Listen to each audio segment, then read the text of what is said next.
The call came at 2 a.m., the kind that shatters everything. Dominic Rizzo, the most feared crime boss in the city, stared at his phone as an unknown number flashed across the screen.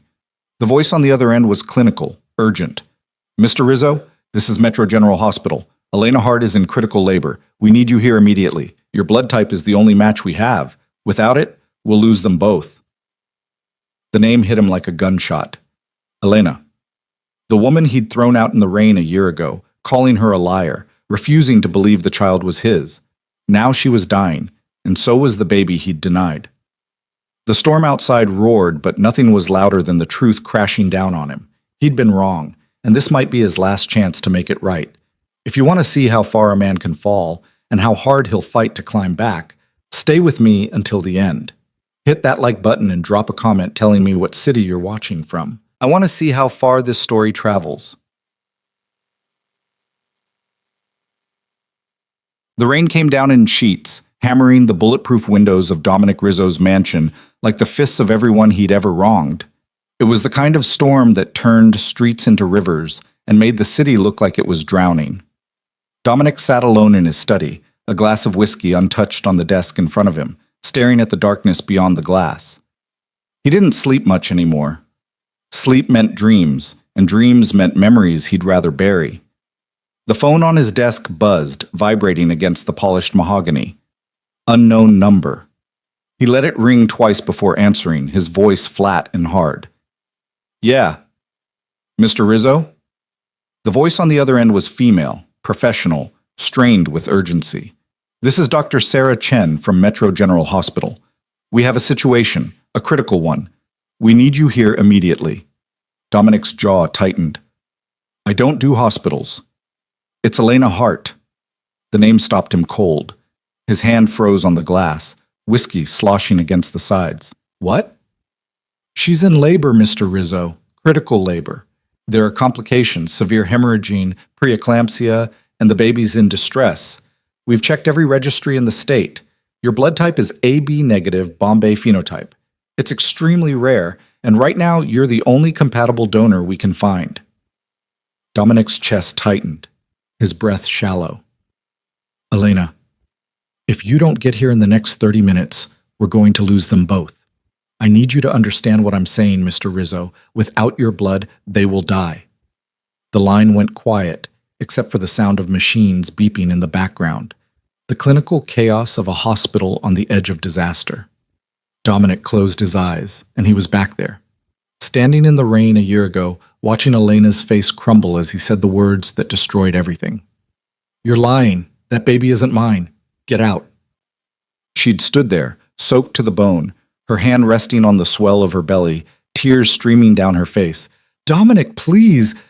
"I said, get out." And she had. She'd walked away into the storm, and he'd slammed the door behind her, convinced she was just another woman trying to trap him, to use him, to take what wasn't hers.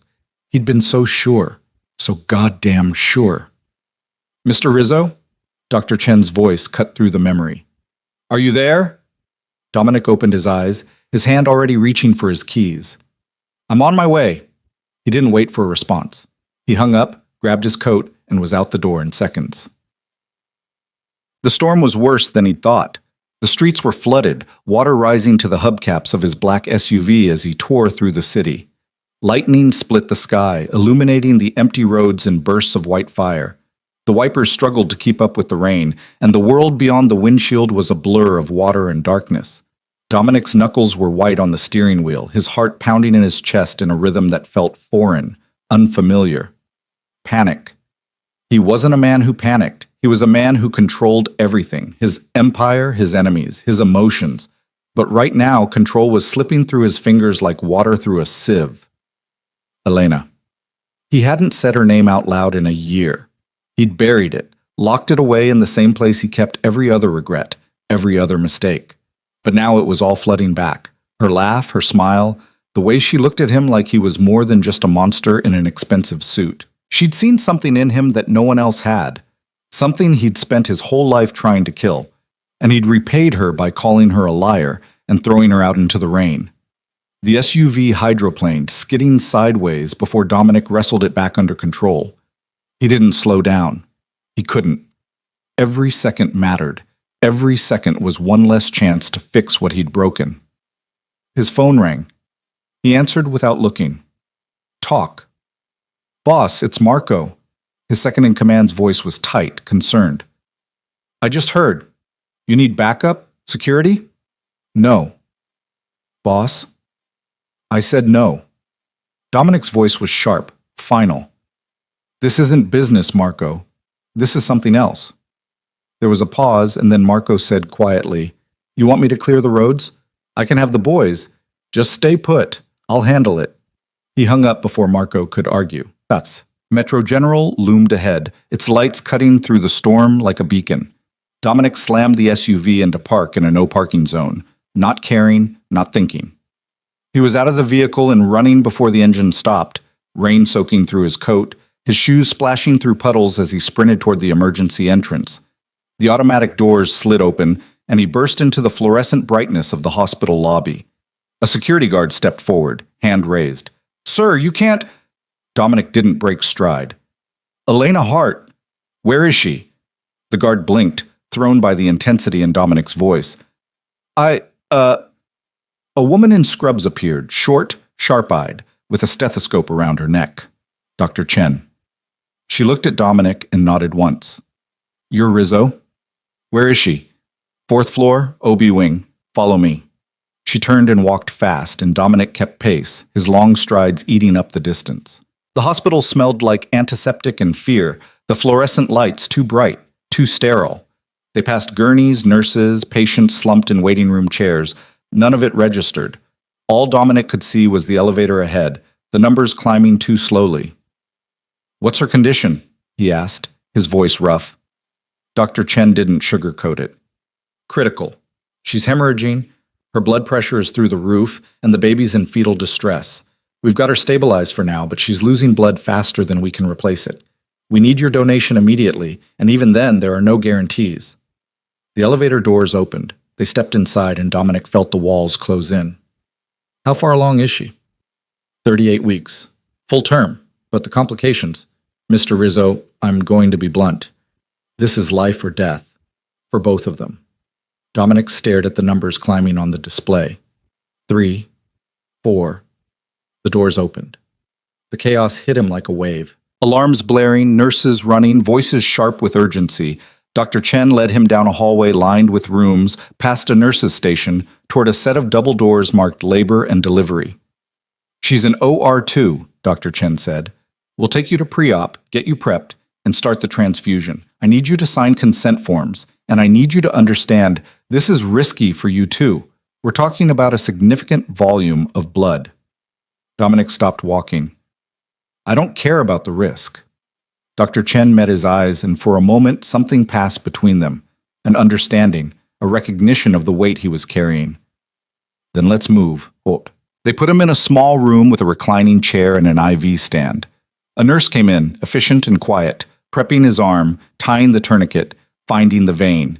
Dominic watched the needle slide in, felt the sharp sting, and then the strange pulling sensation as his blood began to flow into the bag. Dr. Chen stood in the doorway, arms crossed. You're a B-negative Bombay, she said. That's 1 in a million, maybe rarer. How did you even know your blood type? Dominic leaned his head back against the chair, staring at the ceiling. I know everything about myself, doctor. It's how I stay alive. She nodded slowly. Elena never mentioned you by name, just said the father wasn't in the picture. Dominic's jaw clenched. That's because I told her I wasn't. Dr. Chen didn't respond to that. She just watched the blood fill the bag, her expression unreadable. She's a fighter, Dr. Chen said quietly. She came in here alone, no family, no support, and she's been fighting this whole pregnancy, working 2 jobs, living in a studio apartment, saving every penny for the baby. She didn't ask for help, not once.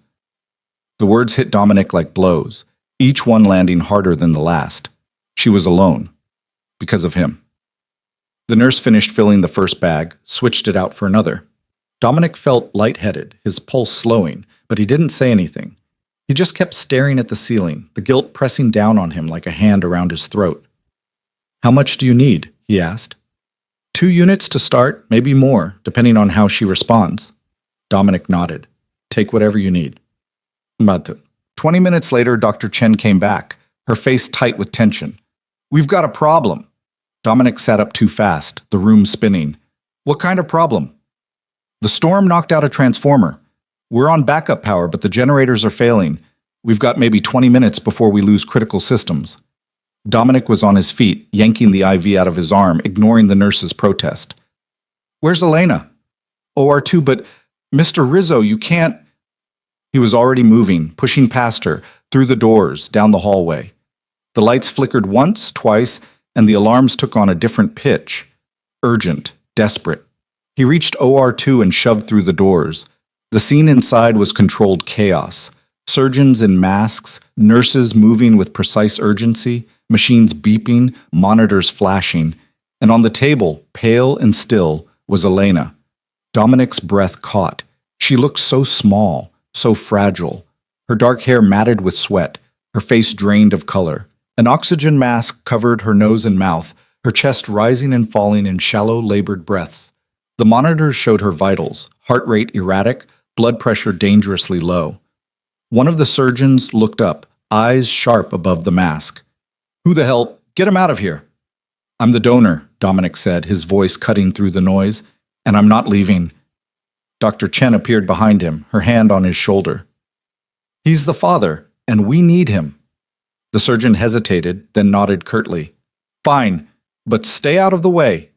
Dominic moved to the side of the room, his eyes locked on Elena. He watched the surgeons work, watched the nurses hang the bags of his blood, watched the monitors as they struggled to stabilize her.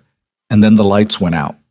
The room plunged into darkness, the only illumination coming from the faint glow of the emergency lights in the hallway. The monitors went silent. The machines stopped, and for one terrible, endless moment, there was nothing but the sound of rain against the windows. Then the backup generator kicked in, and the lights flickered back on, dim, unstable, but there. Dr. Chen was already on her phone, her voice sharp. I need a mobile generator in OR2, now. And get me Dr. Patel from cardiology. Tell him it's life or death. The lights flickered again. One of the nurses looked up, her voice tight. Doctor, she's crashing. Dominic's heart stopped. The monitor flatlined, the alarm screaming through the room, and Elena's body went still. Paddles! Dr. Chen shouted. Clear! They shocked her once. Nothing. Again, clear! The second shock jolted her body, but the line stayed flat. Dominic moved without thinking, pushing forward, his voice raw. Do it again. Mr. Rizzo stepped back. I said, do it again. Dr. Chen met his eyes, and she saw something there. Something desperate, something broken. She nodded to the team. Charging. Clear. The third shock. The monitor beeped once, twice, a fragile rhythm. Elena's chest rose with a shallow breath. Dr. Chen didn't smile, didn't relax. We've got a heartbeat, but it's weak. I need more blood, and I need that generator now. Dominic rolled up his sleeve. Take more. Take whatever you need. Mr. Rizzo, you're already... I don't care. His voice was hard, absolute. You're not losing her. You're not losing either of them. Dr. Chen stared at him for a long moment, then nodded. Get him prepped. We're doing a direct transfusion. They hooked him up right there in the OR, needle in his arm, tubes running his blood directly into Elena's IV. Dominic sat in a chair beside the table, close enough to see her face, close enough to hear the faint, fragile sound of her breathing. His vision started to blur at the edges, his head swimming, but he didn't look away. He watched the color slowly return to her cheeks, watched the monitors stabilize, watched her fight. Keep talking to her, Dr. Chen said quietly. She can hear you. Dominic swallowed hard, his throat tight. He reached out, his hand hovering over hers, and then finally, carefully, he took it. Her skin was cold, her fingers limp in his. Elena, he said, his voice rough, broken. I'm here. I'm right here. He didn't know if she could hear him, didn't know if it mattered, but he kept talking anyway. I was wrong, he said, about everything. I was so damn sure you were lying, so sure you were trying to trap me, and I didn't stop to think, didn't stop to see what was right in front of me. His hand tightened around hers. You deserved better. You deserved someone who believed you, who stood by you, who didn't throw you out into the rain like you were nothing. The monitors beeped steadily now, her heartbeat growing stronger. I'm not asking you to forgive me, Dominic said. I don't deserve that, but I'm asking you to fight. Fight for yourself. Fight for the baby. Fight because you're stronger than I ever was, and I need you to show me how.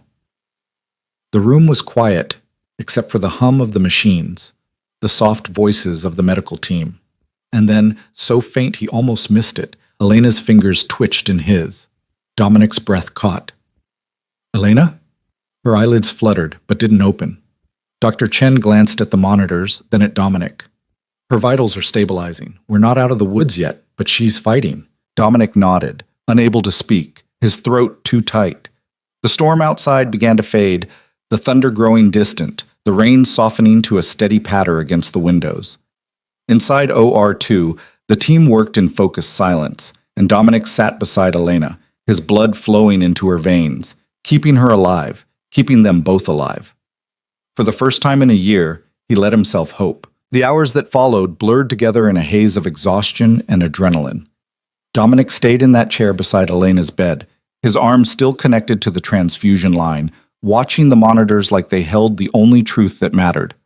The surgical team worked with the kind of precision that came from years of training and the sharp edge of desperation. Dr. Chen moved between checking Elena's vitals and barking orders into her phone, coordinating the arrival of the mobile generator that would keep the failing hospital systems alive.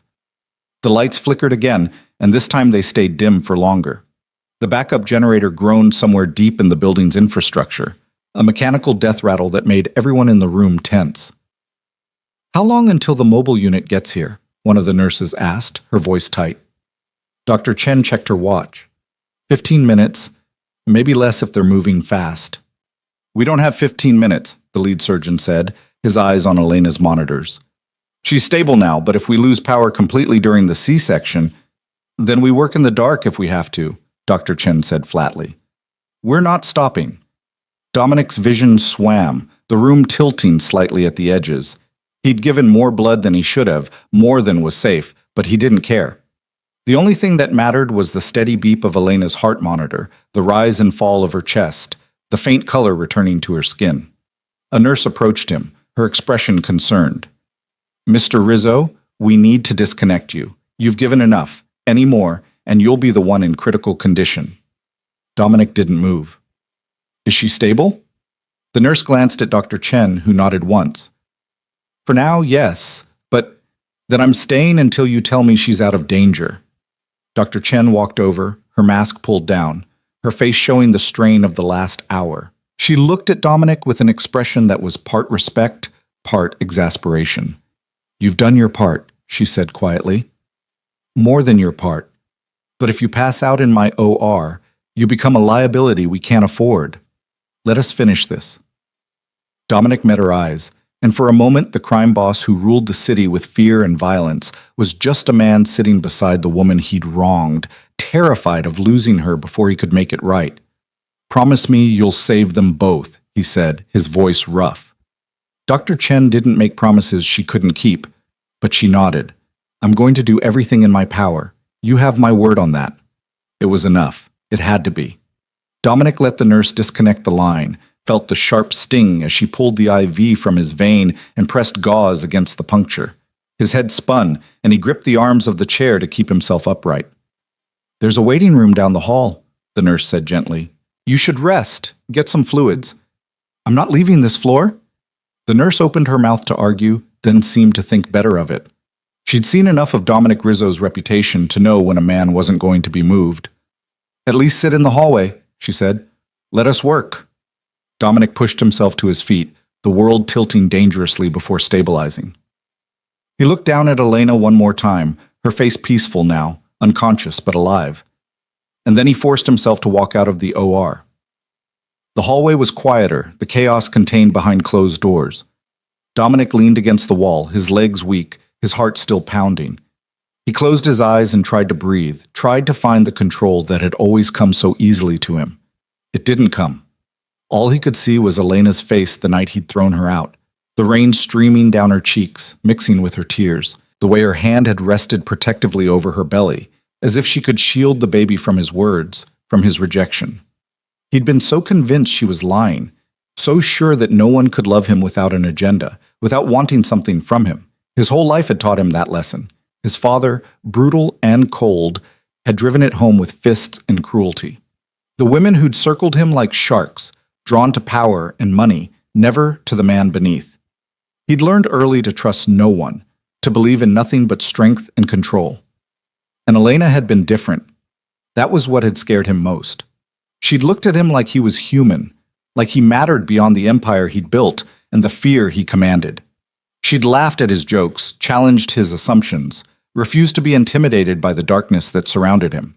For 6 months, she'd made him feel like maybe, just maybe, he could be something more than the monster everyone believed him to be. Then she'd told him she was pregnant, and every defense he'd ever built had slammed into place. Every wall he'd ever constructed had shot up like iron gates. He'd looked at her glowing face, heard the hope in her voice, and all he'd seen was a trap. Another person trying to use him, to take what wasn't freely given. So he'd said the words that would destroy everything. "You're lying. That baby isn't mine. Get out." He'd watched her face crumble, watched the hope die in her eyes, and he told himself it didn't matter, that he was protecting himself, that he was doing what he had to do. He'd been wrong, so goddamn wrong. The lights flickered again, pulling Dominic back to the present. He opened his eyes and saw Dr. Chen emerge from the OR, pulling off her surgical cap. Her expression was controlled, but he could see the tension in her shoulders.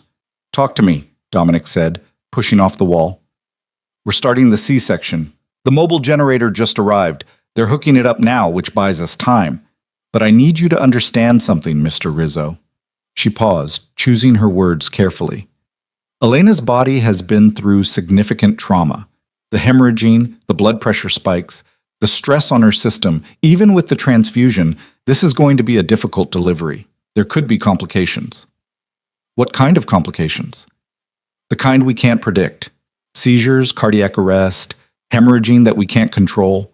We have a full team in there, and we're prepared for every scenario, but I need you to be realistic about what might happen. Dominic's hands clenched into fists at his sides. "And the baby?" "In distress but fighting. We're going to do everything we can." She turned to go back into the OR, then paused. "She was asking for you, you know. Earlier, before the complications got critical. She was in and out of consciousness, and she kept saying your name." The words hit Dominic like a physical blow. "What did she say?" Dr. Chen's expression softened slightly. "She said, 'Tell Dominic I'm sorry.' That's all. Just that she was sorry." Dominic felt something crack open in his chest, something he'd kept locked away for so long he'd forgotten it was there. "She has nothing to be sorry for," he said, his voice breaking. "Then you should tell her that," Dr. Chen said, "when she wakes up." She disappeared back into the OR, leaving Dominic alone in the hallway with the weight of a year's worth of regret pressing down on him like a physical thing. The mobile generator rumbled to life somewhere below, and the lights steadied, growing brighter. The hospital seemed to take a breath, the emergency alarms quieting, the chaos settling into focused purpose. Dominic sank down onto a bench against the wall, his head in his hands. For the first time in longer than he could remember, he let himself feel everything he'd been pushing down. The fear, the guilt, the desperate aching hope that maybe, somehow, he could fix what he'd broken. Time moved strangely in that hallway.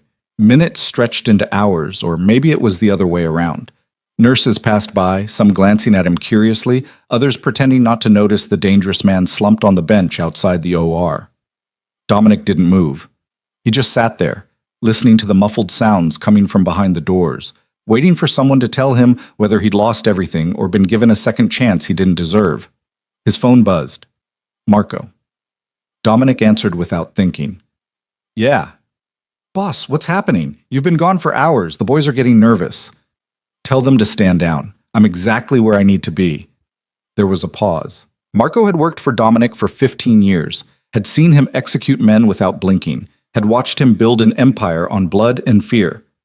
But he'd never heard his boss sound like this, raw, vulnerable, human. "You need anything?" Marco asked carefully. "Just keep everything running. I'll be back when I'm back." "You got it, boss."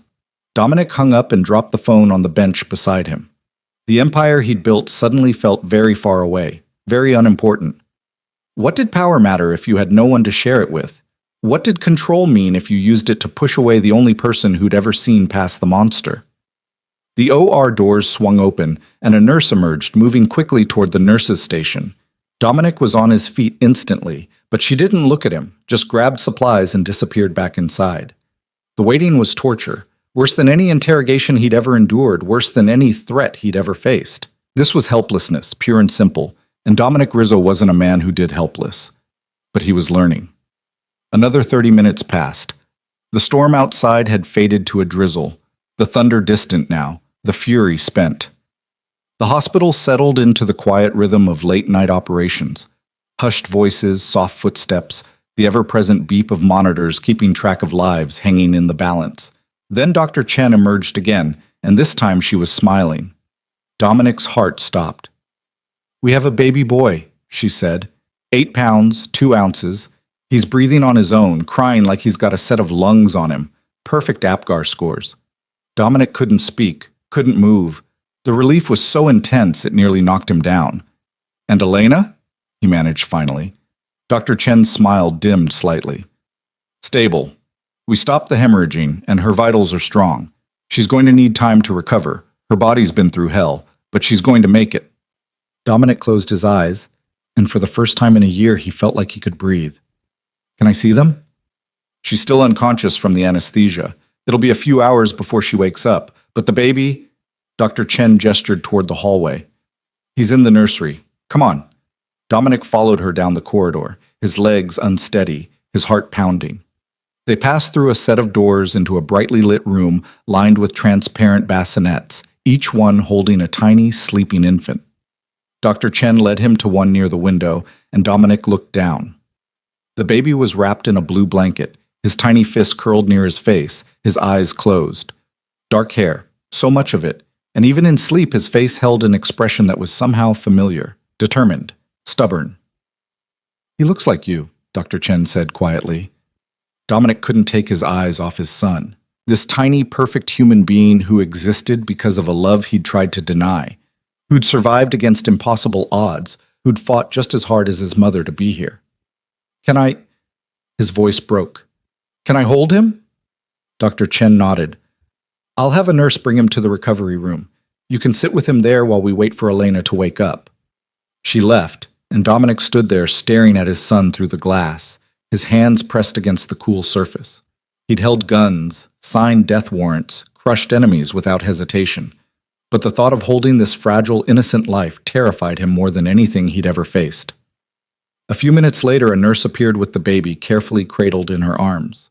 She smiled at Dominic, kind, professional, completely unaware that she was handing a newborn to one of the most dangerous men in the city. "Have you held a baby before?" she asked. Dominic shook his head. "Just support his head like this," she said, demonstrating. "And hold him close. He'll feel your heartbeat. It's comforting for them."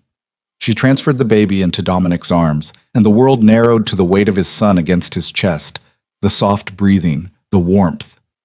The baby's eyes opened, dark, unfocused, searching. And Dominic saw himself reflected there, saw the future in those eyes, saw everything he could be if he chose to be better. "Hey," Dominic whispered, his voice rough. "Hey there, little man. I'm your father, and I'm sorry. I'm sorry I wasn't there.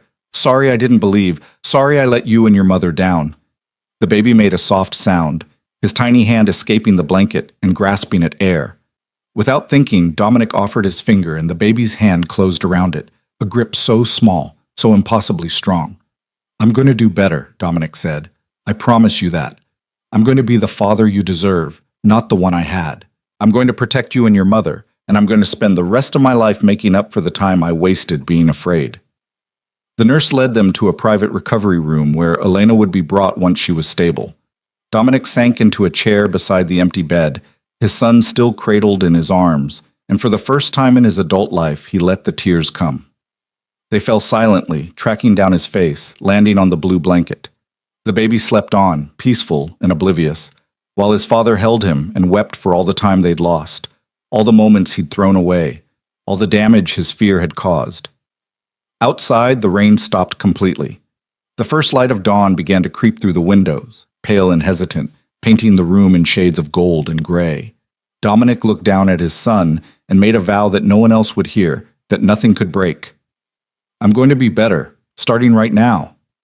The door opened quietly, and Dr. Chen appeared with two orderlies wheeling Elena's bed. She was still unconscious, her face peaceful now, color restored to her cheeks. They positioned the bed carefully, checked the monitors, adjusted the IV lines. "She'll wake up soon," Dr. Chen said softly. "Maybe an hour, maybe less. Her body needs rest, but all the signs are good." Dominic nodded, unable to look away from Elena. Even unconscious, even after everything she'd been through, she was beautiful, strong, the mother of his child, the woman he'd loved and destroyed and somehow been given a chance to love again.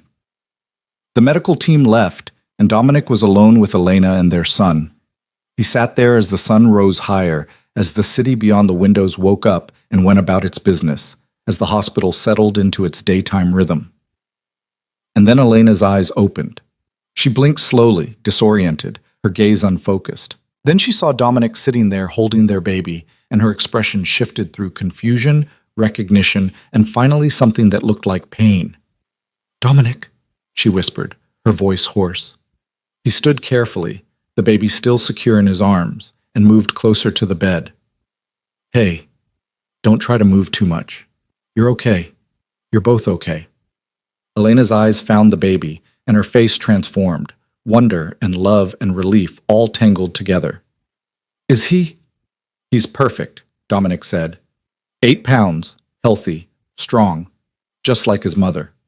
Tears spilled down Elena's cheeks. She tried to reach for the baby, but the effort was too much. Dominic saw the frustration on her face, the exhaustion. "Here," he said, moving closer.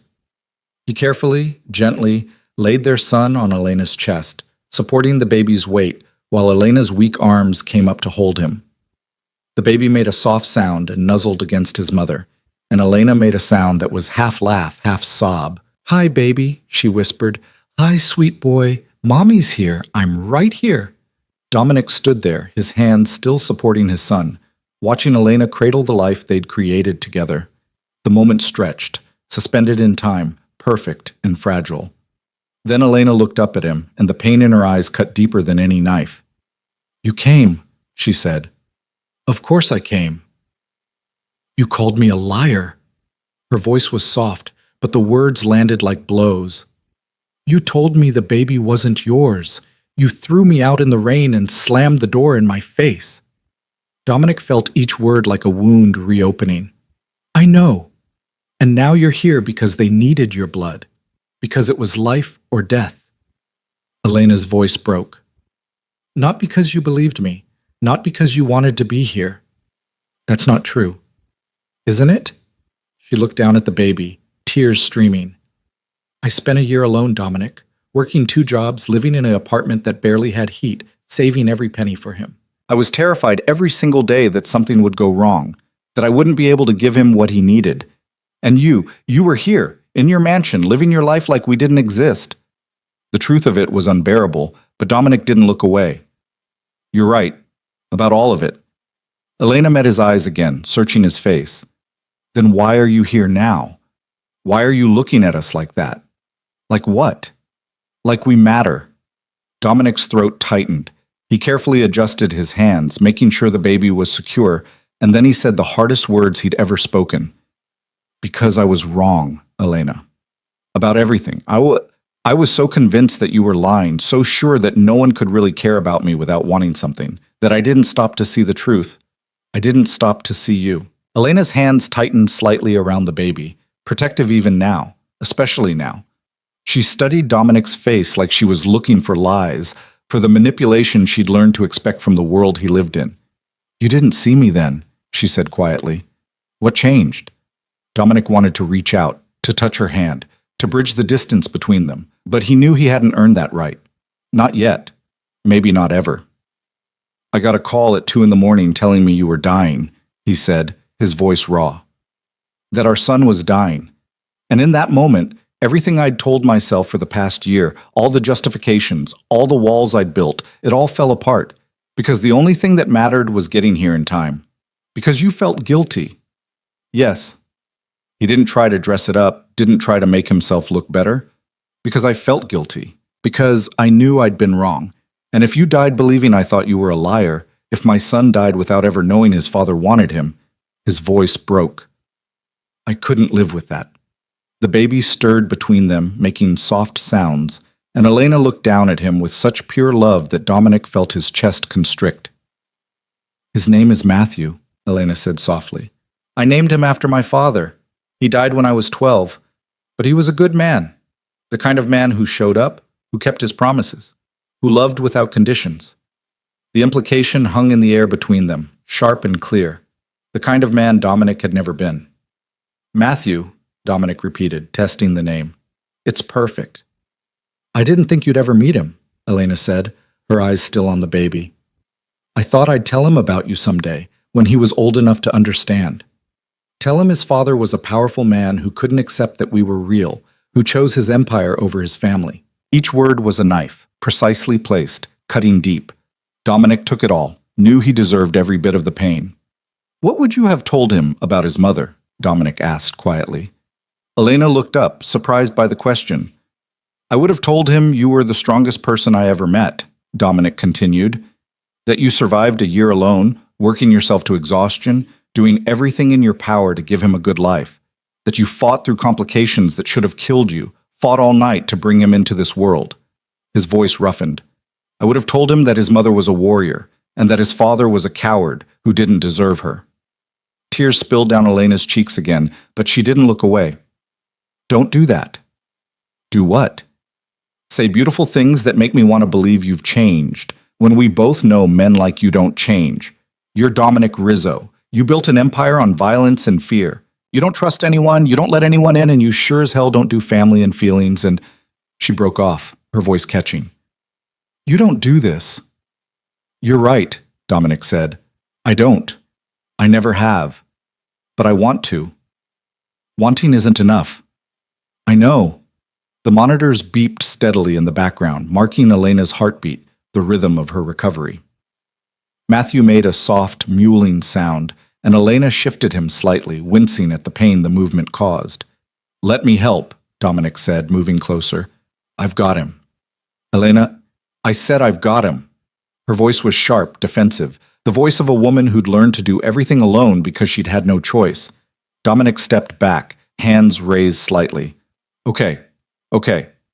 They sat in silence for a moment, the weight of everything unsaid pressing down on them. The morning sun was fully up now, streaming through the window, painting the room in warm light that felt wrong somehow, too hopeful for what they were facing. I need to know something, Elena said finally, her voice quieter now. And I need you to tell me the truth, not what you think I want to hear. Anything. Why didn't you believe me? She looked up, her eyes searching his face. That night when I told you I was pregnant, I saw it in your eyes. You didn't just doubt, Dominic. You were certain I was lying. You looked at me like I was trying to trap you, like everything we'd been to each other was fake. Why? Dominic sank into the chair beside her bed, exhaustion and blood loss catching up with him. He leaned forward, elbows on his knees, and for the first time in his life, he let someone see the truth he'd spent decades hiding. My father, he said slowly, was a monster. He ran the Rizzo family before me, and he ran it with an iron fist and a black heart. He trusted no one, loved nothing except power, and he made damn sure I learned the same lessons. Elena listened, her expression unreadable. When I was 16, Dominic continued, I thought I was in love. Her name was Isabella. She was beautiful, smart, everything I thought I wanted. We were together for 6 months, and then one day she told me she was pregnant. He paused, the memory still bitter after all these years. I was terrified, but I was ready to step up, ready to do the right thing. I went to my father, told him I was going to marry her, take care of her and the baby. What happened? He laughed in my face, Dominic said, his voice flat. Then he had his men investigate. Turned out Isabella wasn't pregnant, never had been. Her family was in debt to a rival organization, and they'd sent her to trap me, to get leverage over my father through me. It was all a setup. Elena's eyes widened slightly. Dominic, my father taught me a lesson that night. Dominic said, looking at his hands. He brought Isabella to our house, made her confess in front of me. Then he gave me a choice. I could kill her myself to prove I'd learned not to be weak, or he would, and I'd watch. The room went very quiet. I didn't kill her, Dominic said, but I watched him do it, and I swore that day that I'd never let anyone get that close again, that I'd never be weak enough to believe in love or trust or any of the things that make you vulnerable. Elena's face had gone pale. So when I told you I was pregnant, I saw Isabella. I saw the trap. I saw everything my father warned me about coming true. Dominic finally looked up, meeting her eyes. I didn't see you, Elena. I saw the ghost of a 16-year-old kid who'd been played for a fool, and I reacted the only way I knew how. I pushed you away before you could hurt me. I would never have hurt you. I know that now, Dominic said. But then, I was so convinced that no one could love me without an agenda, so sure that I was doing the right thing, protecting myself, that I destroyed the only real thing I'd ever had. Matthew stirred again, more insistently this time, and Elena tried to adjust him. Pain flashed across her face, and this time when Dominic stood to help, she didn't push him away. He carefully took Matthew, supporting his small body with a confidence that surprised them both, and repositioned him so Elena could rest more comfortably. Thank you, she said quietly. Dominic settled back into the chair, Matthew cradled in his arms. The baby was awake now, his dark eyes open and curious, tiny fists waving. Dominic looked down at his son and felt something shift inside him, something fundamental and irreversible. I spent a year telling myself I'd done the right thing, Dominic said, his voice soft. That I'd protected myself, protected my empire. But the truth is, I was just running from the possibility that maybe, just maybe, someone could love me for who I am instead of what I have. And now? Elena asked. What are you doing now? Now I'm trying to stop running, Dominic said, trying to face what I did, what I destroyed, and see if there's any way to fix it. Elena was quiet for a long moment, her eyes on Matthew. Then she said, I need you to understand something. I'm not the same person you threw out a year ago. That woman, she was in love with you, she trusted you, she believed in you. You killed that when you called her a liar and slammed the door. The words cut deep, but Dominic didn't flinch. I know. So if you're here looking for her, looking for the way things were, you're not going to find it. That's gone. You made sure of that. I'm not looking for the way things were, Dominic said. I'm looking for a chance to build something new, something better, something that starts with the truth instead of fear. The truth, Elena repeated, her voice edged with something that might have been anger or might have been grief. You want the truth? Here it is. I loved you, Dominic, really loved you. Not your money, not your power, not the empire or the danger or any of it. I loved the man who showed up at my apartment at midnight with Chinese food because he knew I'd worked a double shift. The man who remembered that I was allergic to roses, so he brought me sunflowers instead. The man who listened when I talked about my dreams, who made me feel like I mattered. You did matter. You do. Then why wasn't that enough? Elena's voice broke. Why wasn't I enough to make you believe? Dominic looked down at Matthew, searching for the right words, knowing there probably weren't any. Because I was too broken to see what I had. Because I'd spent so long building walls that I didn't know how to let them down. Because I was my father's son, and I didn't know how to be anything else. Was, Elena said quietly. Past tense. Past tense, Dominic confirmed, meeting her eyes. I'm not my father. I don't want to be my father, and I'm done letting his ghost run my life.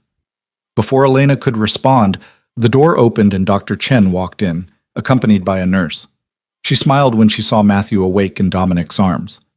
How are we doing in here? She asked, moving to check Elena's monitors. Tired, Elena said. Sore, but okay. Dr. Chen nodded, making notes on her tablet. Your vitals look good. Better than I expected, honestly. You're a fighter, Ms. Hart. She always has been, Dominic said quietly. Dr. Chen glanced between them, reading the tension in the room with the practiced eye of someone who'd seen every kind of family dynamic play out in hospital rooms. I'll need to examine you, Ms. Hart, she said. Check the incision, make sure everything's healing properly. Mr. Rizzo, if you could step outside for a few minutes. He can stay, Elena said, surprising everyone, including herself. She looked at Dominic. If he wants to. Dominic met her eyes and saw the test in them, the challenge. This was her way of seeing if he meant what he said, if he was really ready to be present for the hard parts, not just the easy moments. I want to, he said. Dr. Chen proceeded with the examination while Dominic held Matthew and looked everywhere except at Elena, giving her privacy even while staying in the room. The nurse changed IV bags, checked medications, made quiet notes. Everything looks good, Dr. Chen said finally, pulling the blanket back over Elena. The incision is clean, no signs of infection. You'll be sore for a while, and you'll need to take it easy for the next few weeks. No heavy lifting, no strenuous activity, just rest and recovery. When can I go home? Elena asked. We'll want to keep you for observation for at least 48 hours, maybe longer, depending on how your recovery progresses. Standard protocol after a complicated delivery. Elena nodded, but Dominic could see the worry in her eyes.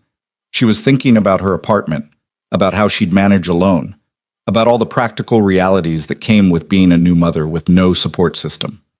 She won't be alone, Dominic said before he could stop himself. When she leaves here, she'll be taken care of. Elena's head snapped toward him. Dominic, I know you don't trust me, he said. I know you have every reason not to, but at least let me do this. Let me make sure you and Matthew have everything you need while you recover. I don't want your money. It's not about money, Dominic said, though they both knew that was only partly true. It's about making sure you're safe, that you're not trying to do everything alone like you have been. Doctor. Chen cleared her throat delicately. I'll give you two some privacy to discuss this.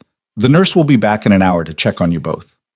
She left, and the silence that followed was heavy with everything they weren't saying. I have an apartment, Elena said finally. It's small, and it's not much, but it's mine. I don't need you to swoop in and... Is it safe? Dominic interrupted. Elena blinked. What? Your apartment. Is it in a safe neighborhood? Does it have security? What floor is it on? 3rd floor, and it's fine. It's a regular apartment building. That's not what I asked. Dominic's voice was calm but firm. I'm not trying to control you, Elena. I'm trying to understand what kind of situation you're going back to. Because the minute word gets out that Dominic Rizzo has a son, that apartment becomes a target. Elena's face went pale. What are you talking about? Dominic shifted Matthew carefully, making sure he was secure. I have enemies. A lot of them. Rivals who would love to find a weakness they could exploit, who would use you and Matthew to get to me. You think I'm being paranoid, but this is the reality of my world. Then maybe, Elena said, her voice shaking with anger, you should stay out of our lives. Maybe the safest thing for Matthew is if you walk away and pretend we don't exist. The words hung in the air like a challenge, and Dominic felt the weight of them settle over him. I thought about that, he said quietly. On the drive here, while they were operating on you, I thought about walking away, giving you my blood, making sure you both survived and then disappearing. Let you live your life without the danger that comes with my name. And I can't do it, Dominic said, looking down at Matthew. I can't walk away from him, from you. Even if it would be safer, even if it would be easier, I can't do it. Why not? Because I've spent my whole life walking away from things that mattered, Dominic said. From people who might have cared about me, from chances to be something more than what my father made me. And look where it got me. Sitting alone in a mansion at 2 a.m. with nothing but enemies and empty rooms. He looked up at Elena. I don't want that anymore. I want to be here. I want to know my son. I want... He stopped, the words catching in his throat. What? Elena pressed. What do you want? I want another chance with you, Dominic said, the admission costing him everything. Not to go back to what we were, but to build something new, something real, something that starts with honesty instead of fear. Elena stared at him, tears streaming down her face again. You think it's that simple? You think you can just show up and say pretty words and everything's forgiven? No, Dominic said. I think it's going to be the hardest thing I've ever done. I think you're going to doubt me, test me, push me away because you're scared I'll hurt you again. and I think I'm going to have to prove myself every single day, with actions instead of words, until maybe, eventually, you believe I've changed. And if I never believe it, Dominic looked down at Matthew, at the tiny life he'd helped create, the son he'd denied. Then I'll keep trying anyway, because he deserves a father who shows up, who keeps his promises, who loves without conditions. And even if you never forgive me, even if you never trust me again, I'm going to be that father. The conviction in his voice seemed to surprise Elena. She searched his face, looking for cracks, for the lies she'd learned to expect. I need time, she said finally. Time to process all of this. Time to figure out what's best for Matthew. Take all the time you need, Dominic said. But let me do this one thing. Let me move you somewhere safe, somewhere with security, somewhere you don't have to worry about climbing 3 flights of stairs with a newborn while you're recovering from surgery. Elena opened her mouth to argue, then closed it again. She looked exhausted, overwhelmed, and Dominic could see her struggling between her pride and the practical reality of her situation. I'm not moving into your mansion, she said firmly. I'm not asking you to. I own properties all over the city, secure buildings with good apartments. You pick which one, and it's yours. No strings attached. There are always strings with men like you. Then cut them whenever you want, Dominic said. The apartment is in your name, Elena. You want me gone, I'm gone. You want to raise Matthew alone, you raise him alone. But at least let me know you're both safe while you're making those decisions. It was the most he could offer, and they both knew it. Elena looked at Matthew, at the baby sleeping peacefully in Dominic's arms, and something in her expression softened. Okay, she said quietly, but I choose the apartment, and we have ground rules. Whatever you need. You don't just show up whenever you want. You call first, you ask permission, you respect my boundaries. Done. And if I say you need to leave, you leave. No arguments, no intimidation, no using your power to override me. You have my word. Elena studied him for a long moment. Your word doesn't mean much to me right now, Dominic. You're going to have to prove it. I know, Dominic said, and I will. Matthew stirred, his small face scrunching up as he started to fuss. Elena held out her arms, and Dominic carefully transferred him back to his mother. The moment stretched between them, hands touching briefly as they passed their son, the weight of everything they'd been and everything they might become hanging in the balance. Elena settled Matthew against her chest, and the baby quieted immediately, responding to his mother's heartbeat. Dominic watched them together and felt something he'd never felt before, a sense of purpose that had nothing to do with power, or empire, or fear. I should let you rest, he said, standing. Is there anything you need? Anything I can get you? Elena shook her head. She hesitated. Can you call my friend Sarah? She works at the diner with me. Tell her what happened. Tell her I'm okay. Her number's in my phone if they still have my things from when I came in. I'll find her, Dominic said. I'll make sure she knows you're safe. He moved toward the door, then stopped. Elena? She looked up. Thank you, he said quietly, for giving me this chance, for not telling them to keep me out of the delivery room, for letting me meet Matthew. I know I don't deserve any of it. Elena's expression was complicated, layers of pain and hope and fear all tangled together. Don't thank me yet, Dominic. Showing up is the easy part. It's everything that comes after that counts. I know, he said, and I'm ready for it. He left before she could respond, stepping out into the hallway and closing the door gently behind him. The hospital was busier now, the day shift in full swing, nurses and doctors moving with purpose, visitors arriving to see loved ones. Dominic leaned against the wall, letting the exhaustion wash over him. His phone buzzed. Marco again. Yeah. Boss, I need to brief you on the Castellano situation. They're making moves while you're— Handle it, Dominic said. Boss. I said handle it, Marco. You've been my right hand for 15 years. You know what to do. Make the decisions, take the actions, and brief me later. There was shocked silence on the other end. Dominic Rizzo never delegated, never let anyone else make the calls. You sure about this, boss? Marco asked carefully. I'm sure, Dominic said. Things are changing, Marco. I'm changing. And that means the empire has to change too. What are you saying? I'm saying I'm done living the way my father lived. I'm done making everyone around me collateral damage. I'm going to figure out how to do this differently, how to protect what's mine without destroying everything else. That's not how this world works, Marco said. Then maybe it's time to change the world, Dominic said. He hung up and pushed off the wall, heading toward the nurse's station to ask about Elena's belongings. As he walked, he could feel the weight of the decision settling over him, the impossible task of being both the man his empire needed and the father his son deserved. But for the first time in his life, Dominic Rizzo was willing to try. The nurse at the station directed Dominic to a storage room where they'd placed Elena's belongings. A small duffel bag that looked like it had seen better days, worn at the seams and faded from too many trips through the laundromat. Dominic unzipped it carefully, feeling like an intruder, but he needed to find her phone. Inside were clothes folded neatly despite their age, a wallet held together with tape, a worn paperback novel, and finally, a phone with a cracked screen.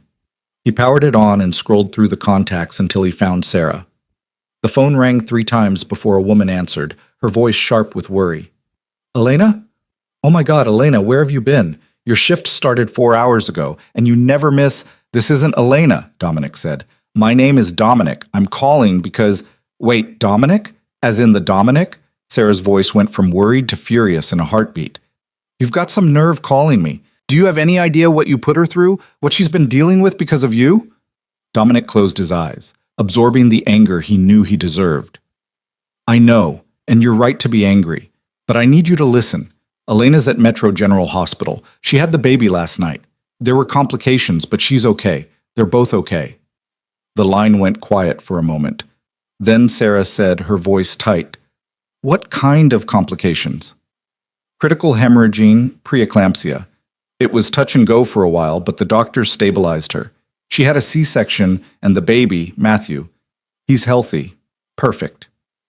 Matthew, Sarah repeated softly. Then, harder. And where the hell were you while she was going through all this alone? I was here, Dominic said. They called me because she needed a blood transfusion. My blood type was the only match. So you showed up to be a hero? Is that it? Swoop in at the last minute and pretend you didn't abandon her? Dominic's grip tightened on the phone. I'm not pretending anything. I know what I did. I know I have no right to be here. But Elena asked me to call you, to let you know she's safe. She's in room 412 if you want to visit. Sarah was quiet for a beat. She asked you to call me? Yes. And she's really okay? She's not just saying that because she's too proud to admit she needs help? She's exhausted and in pain, but she's strong. Stronger than anyone I've ever met. Dominic paused. She's going to need support. People she can trust. People who actually showed up for her this past year. The barb wasn't lost on Sarah. Damn right she will. And you better believe I'm going to be there, which is more than you can say. I'm trying to change that. Trying doesn't mean much when you've already done the damage, Sarah said, but I'll be at the hospital in an hour. And Dominic? If you hurt her again, if you make her cry one more tear over your sorry ass, there isn't an empire big enough to hide you from what I'll do. The line went dead. Dominic stood there holding Elena's phone, staring at the cracked screen, and felt the weight of his past mistakes pressing down harder than ever. Sarah was right. Trying wasn't enough. He'd spent a year destroying what he and Elena had built, and words wouldn't fix that. Only actions would. He made his way back to Elena's room, moving quietly in case she was sleeping. When he pushed the door open, he found her awake, staring at Matthew with an expression of such pure wonder that it stopped Dominic in his tracks. I called Sarah, he said softly. She'll be here in an hour. Elena looked up, and for the first time since she'd woken up, there was something other than pain in her eyes. Relief, maybe, or gratitude.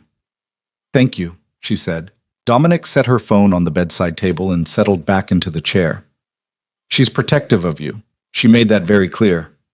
She's been my only friend through all of this, Elena said. When I found out I was pregnant, when you— She stopped, swallowed hard. When I was alone, she was the one who helped me figure out how to survive. She covered shifts when I was too sick to work, brought me groceries when I couldn't afford them, sat with me at 3 a.m. when I was terrified something was wrong with the baby. Each word was another indictment, another reminder of all the ways Dominic had failed. He took it all, let it sink in, let it fuel the determination that was building in his chest. I can't change the past, he said, but I can make damn sure you're never alone like that again. Elena's laugh was bitter. You say that now. But what happens when the novelty wears off? When being a father gets hard?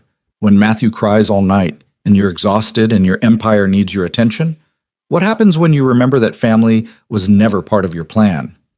Then I deal with it, Dominic said, because this isn't about what I plan. This is about what is. Matthew exists. You exist. And I'm done pretending I can just walk away from that. People don't just change overnight, Dominic. You're right. They don't. But they can start changing.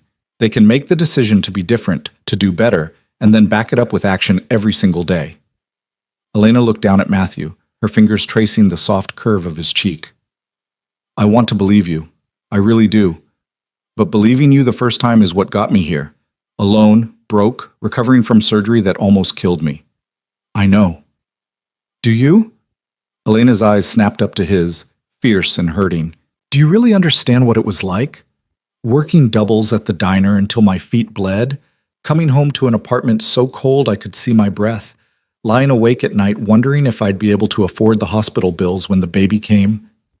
Her voice broke. I was terrified every single day, Dominic, and I was alone because the man I loved told me I was a liar. Dominic felt each word like a physical blow, but he didn't look away. Tell me the rest. Tell me everything. I need to hear it. Elena stared at him like she wasn't sure she'd heard him right. Why? Because I need to understand the full weight of what I did.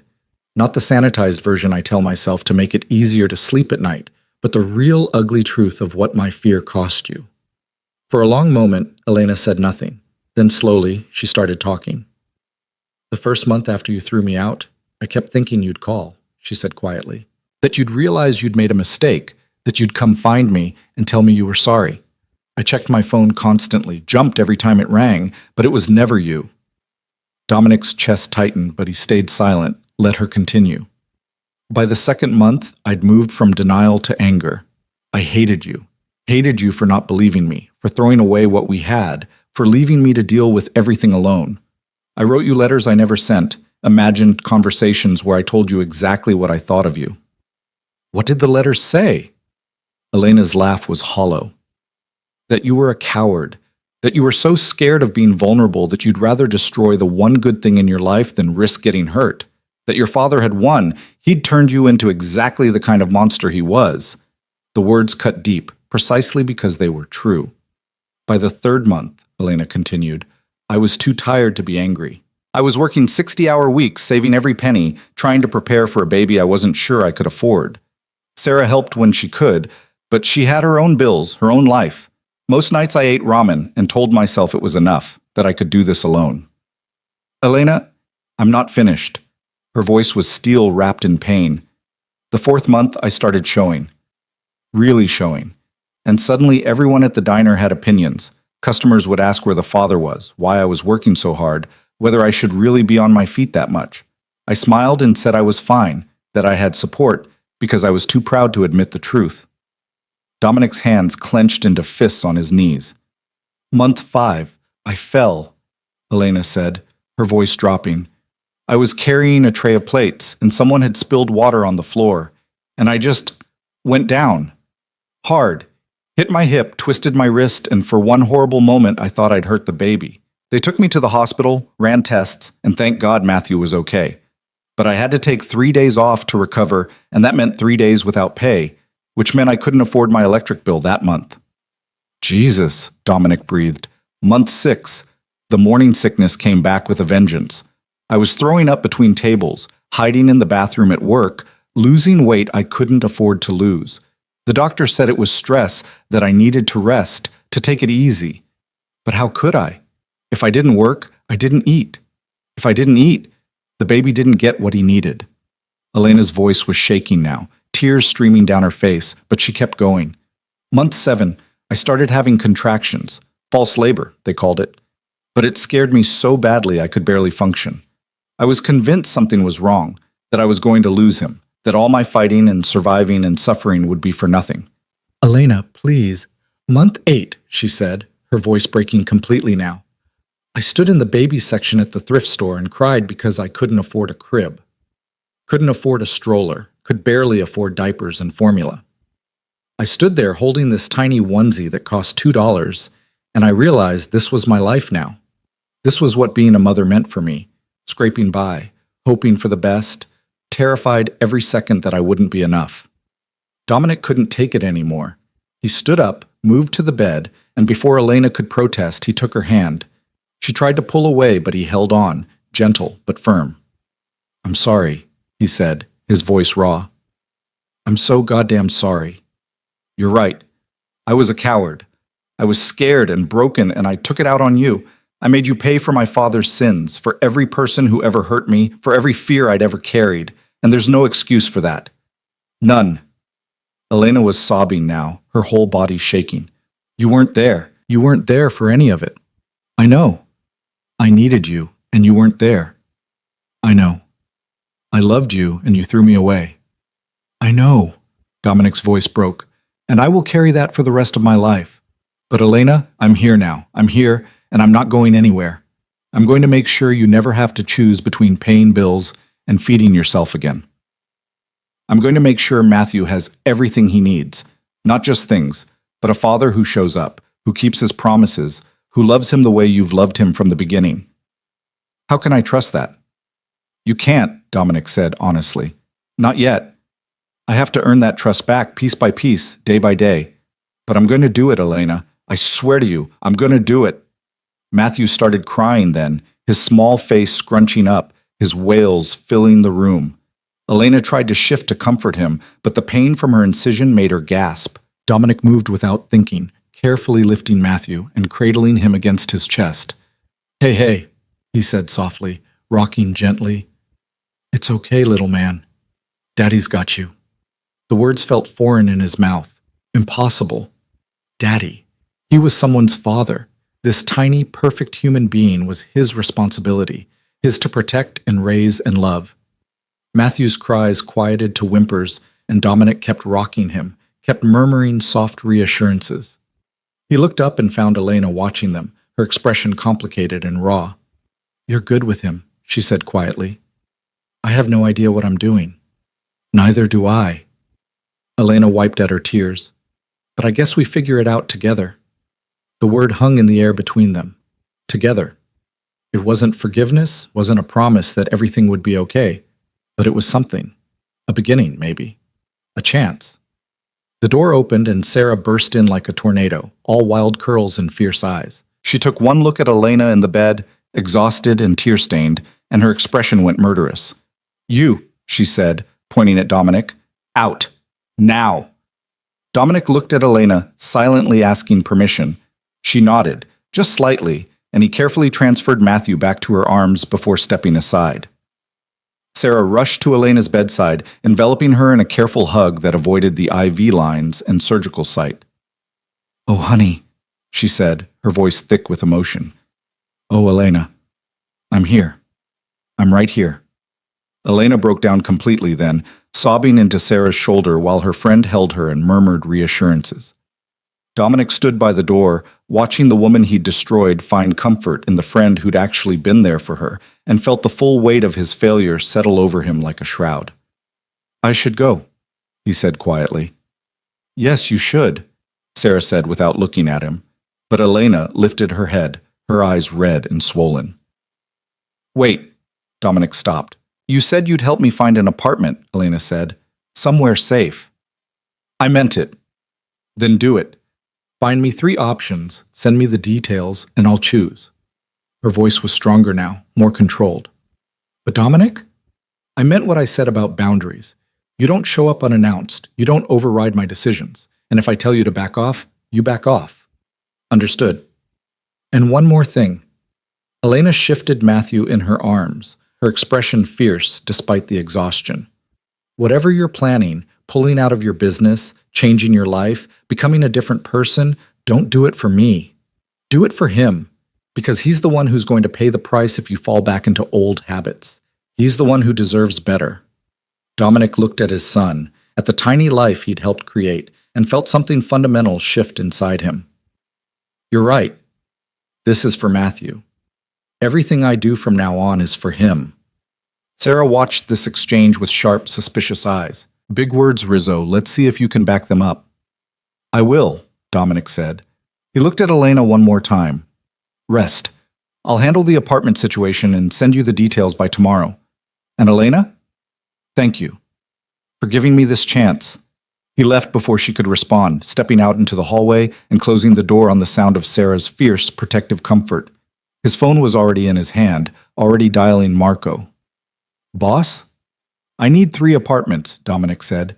Secure buildings, good neighborhoods, 2 bedrooms minimum, and I need them vetted by tomorrow morning. On it. Anything else? Yeah.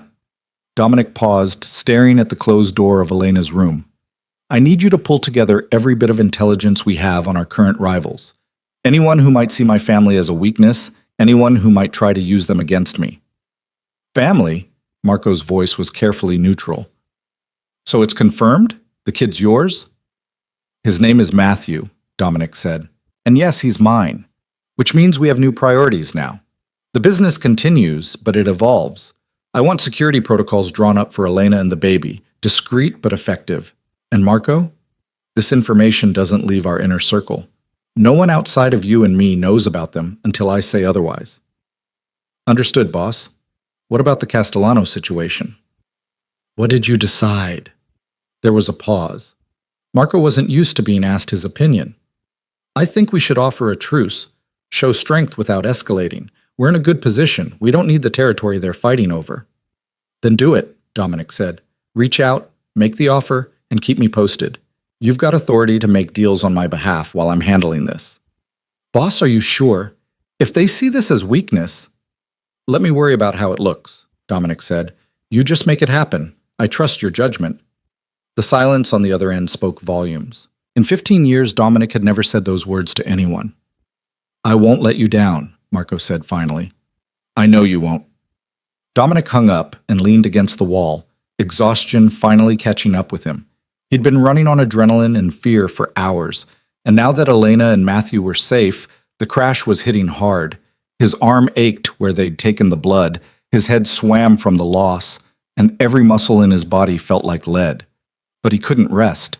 Not yet. There was too much to do, too much to arrange, too many ways this could still fall apart if he didn't handle it right. He pulled up his contacts and dialed his attorney, a woman named Rebecca, who'd handled his legitimate business interests for years. Dominic? She answered on the second ring, her voice professional. It's early. What do you need? I need you to set up 3 things, Dominic said. First, a trust fund. Substantial. For my son, Matthew Rizzo.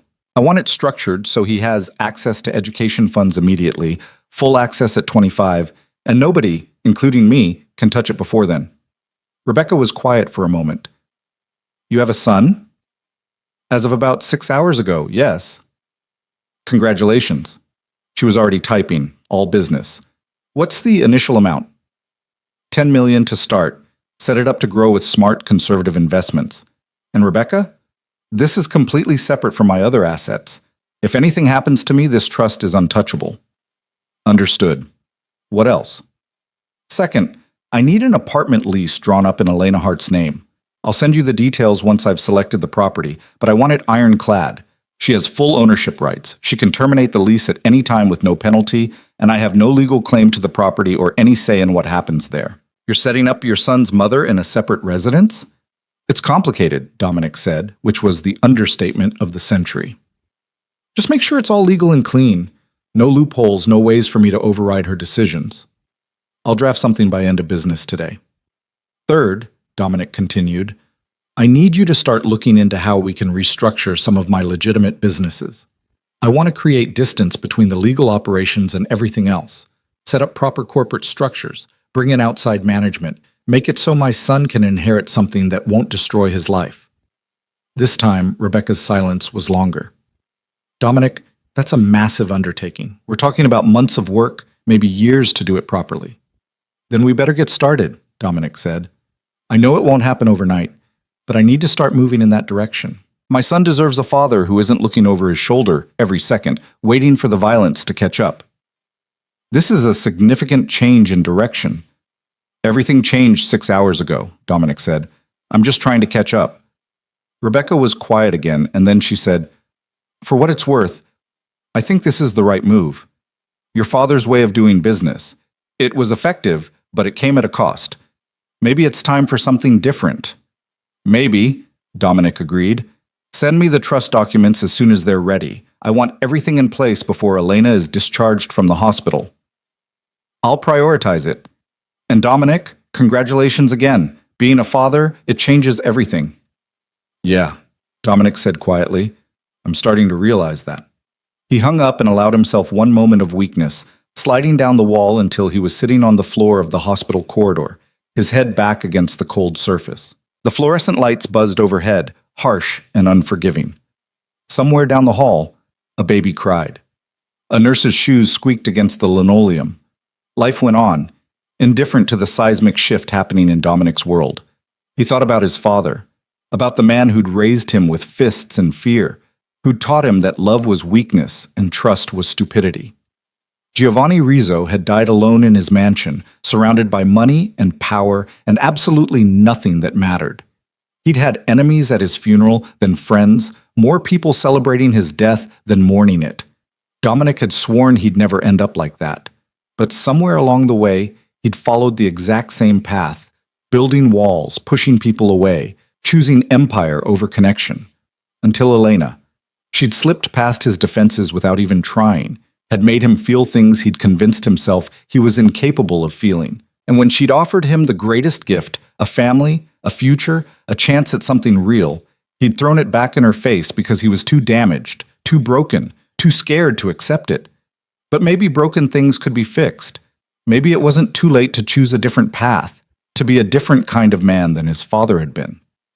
Dominic pulled out his phone and opened the photo app, then realized he didn't have any pictures of Matthew, didn't have any pictures of Elena. He'd been so focused on surviving the night that he hadn't thought to capture any of it. Tomorrow, he thought. Tomorrow he'd ask Elena if he could take a picture of Matthew. Small steps. Earning trust one moment at a time. His phone buzzed with a text from Marco. 3 apartments vetted and ready for Elena to review. Dominic pulled up the details, scanning the information. All in good neighborhoods, all with security, all within reasonable distance of the hospital and the diner where Elena worked. Had worked, Dominic corrected himself. She wouldn't be going back to that diner, wouldn't be working 60-hour weeks and eating ramen to save money. Not if he had anything to say about it. But he also knew he couldn't just swoop in and solve all her problems with money. Elena had made that clear. She needed her independence, her agency, her ability to make her own choices. So he'd offer support, make resources available, and let her decide how much to accept. It was going to be harder than anything he'd ever done. Harder than building his empire. Harder than surviving in a world where showing weakness meant death. Because this required something he'd never learned how to do. Trust someone else, be vulnerable, let go of control. But for Matthew, he'd figure it out. For Elena, he'd try. For himself, he'd become the man he should have been all along. Dominic pushed himself to his feet, ignoring the way his vision swam, and made his way back toward Elena's room. He stopped outside the door, listening to Sarah's voice through the wood, fierce and protective. I don't care what he says or how he looks at you, Sarah was saying. You can't forget what he did. You can't just let him walk back into your life like nothing happened. I know, Elena replied, her voice tired. But Sarah, he gave his blood to save us. He stayed through the surgery. He's trying. Trying isn't enough. He should have tried a year ago, when you needed him. When you were alone and scared and working yourself to death. You're right, Elena said quietly.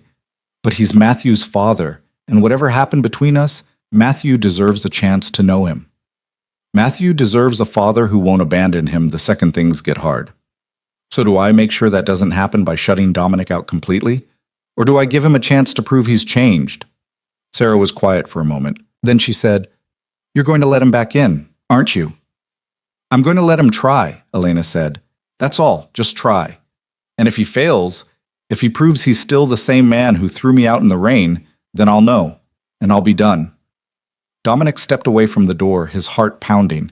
Elena was giving him a chance, not forgiveness, not trust, but an opportunity to prove himself. It was more than he deserved, and he knew it. He wouldn't waste it, not this time. Dominic spent the next 2 days proving himself in the smallest, most deliberate ways. He didn't push, didn't demand, didn't try to force his way into Elena's life with grand gestures or overwhelming displays of wealth. Instead, He showed up quietly, consistently, always asking permission before entering her hospital room, always respecting when she needed space.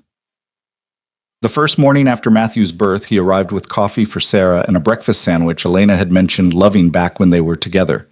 He left them on the bedside table without ceremony, asked how they'd slept, and left when visiting hours required it. No speeches, no emotional declarations, just presence. The second day, he brought the apartment listings. 3 properties, each one vetted for security, each one in a neighborhood with good schools and safe streets. He spread the information on Elena's bedside table and stepped back, letting her review everything without hovering. Elena studied the listings carefully, Sarah reading over her shoulder and offering commentary that ranged from skeptical to grudgingly impressed. Finally, Elena pointed to the middle option, a 2-bedroom in a building with a doorman and a small park across the street. "This one," she said. "It's close to the pediatrician's office Dr. Chen recommended, and the park means Matthew will have somewhere to play when he's older." "Done," Dominic said. "The lease will be in your name by this afternoon. Move in ready whenever you're discharged." "And the rent?" Elena asked, her voice guarded. "Paid for the year," Dominic said. "After that, it's up to you whether you want to stay or find somewhere else. Your choice. Always your choice." Sarah made a sound that might have been approval or continued skepticism. Elena just nodded, her expression carefully neutral. "Thank you," she said quietly. It wasn't much, but it was something. The breakthrough came late on the second night. Dominic had been sitting in the hallway outside Elena's room, giving her space but staying close in case she needed anything. He'd sent Marco home, told his security detail to stand down, and spent the hours answering emails and making calls that slowly, methodically began the process of restructuring his empire. Around midnight, the door opened and a nurse appeared, looking harried. "Mr. Rizzo, Miss Hart is asking for you." Dominic was on his feet instantly, his heart hammering. "Is something wrong?" "The baby's having trouble feeding, and she's exhausted. She could use some help." He followed the nurse inside and found Elena in tears, Matthew crying in her arms, both of them clearly at the end of their rope. Sarah had gone home hours ago, and Elena was alone, struggling with the reality of new motherhood and a body still recovering from trauma. "I can't get him to latch," Elena said, her voice breaking. "I've tried everything the lactation consultant showed me, but he just keeps crying, and I don't know what I'm doing wrong." "Hey," Dominic said softly, moving closer. "You're not doing anything wrong. This is hard. It's supposed to be hard. But I'm his mother. I should know." "You've known him for 2 days," Dominic said gently. "Give yourself some grace." The nurse showed Dominic how to support Matthew's weight, while Elena tried again, how to help position him correctly, how to work together as a team. It took 20 minutes of patient effort, but finally Matthew latched and began feeding, his cries quieting to contented sounds. Elena sagged back against the pillows, exhausted and relieved. "Thank you," she whispered. "That's what I'm here for," Dominic said. He stayed through the feeding, through the burping, through the delicate process of getting Matthew back to sleep. When Elena's eyes started to close despite her best efforts to stay awake, Dominic carefully took Matthew and settled into the chair beside her bed. "Sleep," he said quietly. "I've got him." "You don't have to." "I want to," Dominic said. "Please, Elena, let me help." She was too tired to argue. Within minutes, she was asleep, her breathing deep and even. Dominic sat there holding his son, watching them both, and felt something in his chest expand and settle all at once. This was what mattered. Not the empire, not the power, not the fear and respect his name commanded. This quiet moment in a hospital room, holding his sleeping son while the woman he'd wronged finally got the rest she desperately needed.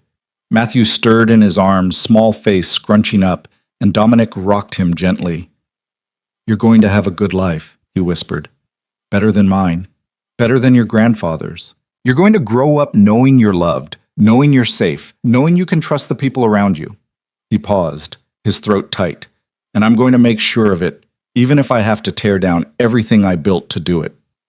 The door opened quietly, and Dr. Chen slipped inside, making her rounds. She saw Dominic holding Matthew, saw Elena sleeping peacefully, and something in her expression softened. "You're still here," she said quietly. "Where else would I be?" Dr. Chen moved to check Elena's monitors, her movements practiced and efficient.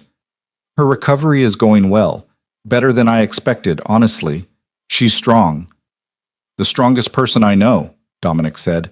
She'll be discharged tomorrow if things continue this way, Dr. Chen said, which means she'll need support at home. Do you have that arranged? Everything's ready, Dominic said. The apartment, supplies, a private nurse for the first week if Elena wants one. And you? Are you going to be there? Dominic met Dr. Chen's eyes. As much as she'll let me be. Dr. Chen nodded slowly. Can I give you some advice? Doctor to father? Please. The medical crisis is over, but the real work is just beginning. Sleepless nights, constant demands, the overwhelming responsibility of keeping a tiny human alive.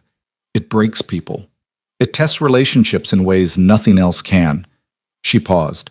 Whatever happened between you and Elena before, whatever mistakes were made, the only thing that matters now is whether you're going to show up every day. Not with money or grand gestures, but with the hard, unglamorous work of being a parent. I understand. I hope so, Dr. Chen said, because that little boy deserves parents who are all in, both of them, no matter how hard it gets. She left, and Dominic sat there with her words echoing in his mind. All in. No halfway measures, no exit strategies, no walls to hide behind when things got difficult. He looked down at Matthew, at the tiny life depending on him, and made a silent promise. Whatever it took, however hard it got, he would show up, every single day. The next morning brought controlled chaos. Elena was cleared for discharge, and suddenly the room filled with nurses providing final instructions, Dr. Chen reviewing care protocols, and a social worker ensuring Elena had everything she needed. Through it all, Dominic stayed in the background, listening carefully, taking notes on his phone, asking questions when Elena seemed too overwhelmed to process everything. Sarah arrived with a bag of clothes for Elena and a car seat she'd borrowed from her sister. She still watched Dominic with suspicious eyes, but she'd thawed slightly after hearing how he'd helped with Matthew during the night. The apartment's ready? Sarah asked, directing the question to Dominic. Fully furnished, stocked with everything the baby needs, and the security code is whatever Elena wants it to be. He looked at Elena. I had my people set up the nursery, but if you want anything changed, just say the word. Your people set up a nursery, Elena repeated, her voice carefully neutral. I gave them a list based on what the parenting books recommended, Dominic said. But I know I probably got things wrong. We can adjust everything once you see it. You read parenting books? 3 of them, cover to cover. Dominic met her eyes. I'm trying to learn, Elena. I don't want to be the kind of father who just throws money at problems and calls it love. Something in Elena's expression shifted, softened just slightly. Okay, she said quietly. Let's see this apartment. The drive across the city was surreal. Dominic had arranged for a car service, not his usual bulletproof SUV with armed security, but a normal sedan with a driver who knew how to handle a car seat. He sat in back with Elena and Matthew, watching as she held their son and stared out the window at the city passing by. I never thought I'd leave that hospital, Elena said quietly. Last night, before the complications started, I was so scared. I kept thinking about all the things that could go wrong, all the ways I might not make it through. But you did, Dominic said. You fought, and you survived, and now you get to take our son home. To an apartment you're paying for. To an apartment that's yours, Dominic corrected gently. I'm just helping you get there. Elena looked at him, her eyes searching his face. Why are you doing this? Really? Is it guilt? Obligation? Some need to prove you're not the monster everyone thinks you are? Dominic thought about lying, about giving her the easy answer, but they'd built their relationship on enough lies already. All of those things, he said honestly. Guilt because I know what I did to you. Obligation because Matthew's my son, and I have a responsibility to him. And yes, maybe part of me needs to prove I can be better than my reputation. He paused. But it's more than that, Elena. Somewhere in the past 48 hours, between giving you my blood and holding our son, and watching you fight your way back from the edge, I remembered what it felt like to care about something more than survival, to want something more than power. And what do you want? A chance, Dominic said simply. Not to go back to what we were, but to build something new, something honest. Something that starts with me proving I'm worth your trust instead of demanding you give it to me. The car pulled up in front of a beautiful pre-war building with an awning and a doorman who nodded respectfully as they approached. The apartment was on the 4th floor, high enough for security, but low enough that Elena could take the stairs if the elevator was out. Dominic had been there earlier to oversee the final preparations, but seeing it through Elena's eyes made him nervous in a way he hadn't felt in years. What if he'd gotten it wrong? What if she hated it? What if this was just another example of him trying to control things instead of listening to what she needed? He unlocked the door and stepped back, letting Elena enter first. The apartment was flooded with natural light from large windows that overlooked the park. The living room was furnished simply but comfortably. A couch, chairs, a coffee table, everything in neutral tones that Elena could personalize however she wanted. The kitchen was small but modern, stocked with groceries and basic necessities. But it was the nursery that made Elena stop in her tracks. The room was painted a soft sage green, with white furniture and shelves lined with books. A rocking chair sat in the corner by the window, positioned to catch the afternoon sun. The crib was beautiful but practical, dressed in simple white linens. And on the wall above the changing table, someone had painted a delicate mural of trees and stars. Elena stood in the doorway, Matthew in her arms, tears streaming down her face. "You did all this?" she whispered. "I had help," Dominic said, hanging back. "But I tried to think about what you'd need. What would make this feel like home?" "The mural. You told me once that your father used to take you camping, that you'd lie under the stars and he'd make up stories about the constellations." Dominic's voice was soft. "I thought Matthew should have something that connects him to the grandfather he'll never meet." Elena turned to look at him, and in her eyes Dominic saw something he hadn't seen in over a year. Not forgiveness, not yet, but the possibility of it.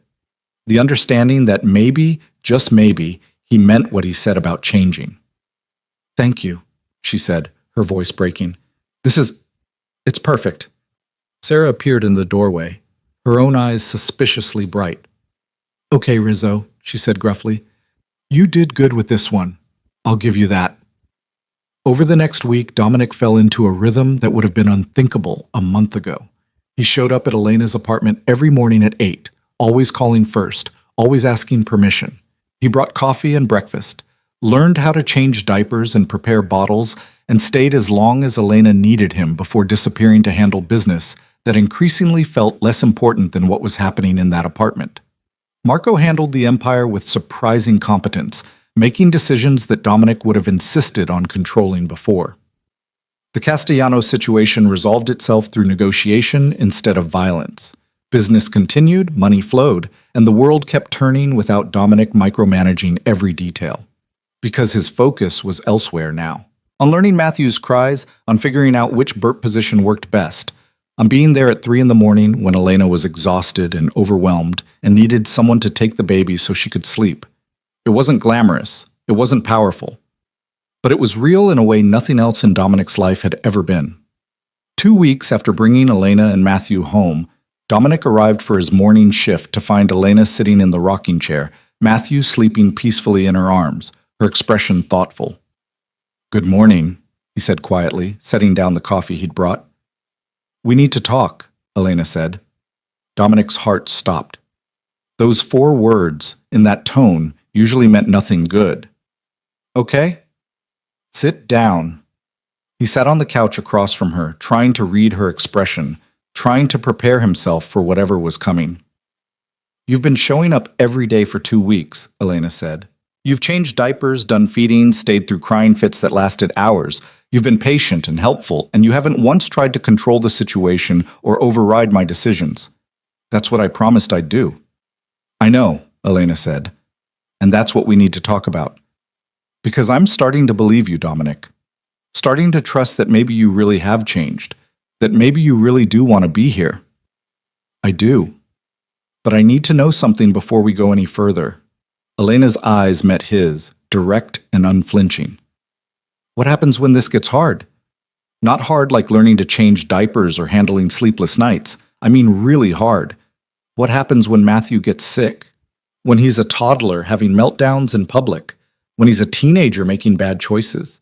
What happens when being a father stops being new and exciting and becomes just another responsibility? Dominic leaned forward, elbows on his knees.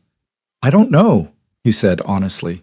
I can't predict the future, and I can't promise I'll handle everything perfectly. What I can promise is that I'll show up. Every time.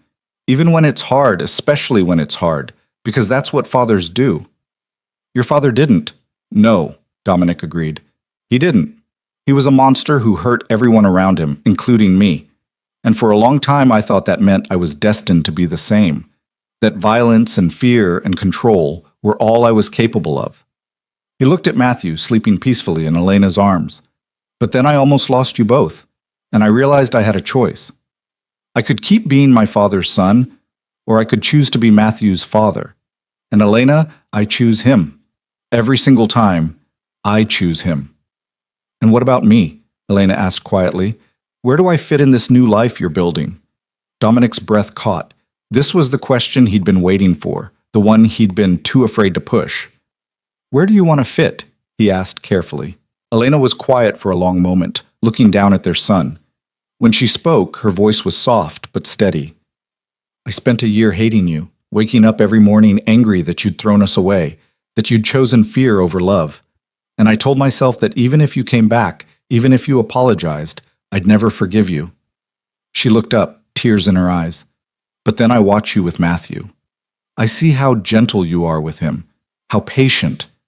I see you reading parenting books and asking questions and admitting when you don't know something, and I remember why I fell in love with you in the first place. Dominic's heart was pounding so hard he could hear it. I'm not saying I'm ready to go back to what we were, Elena continued.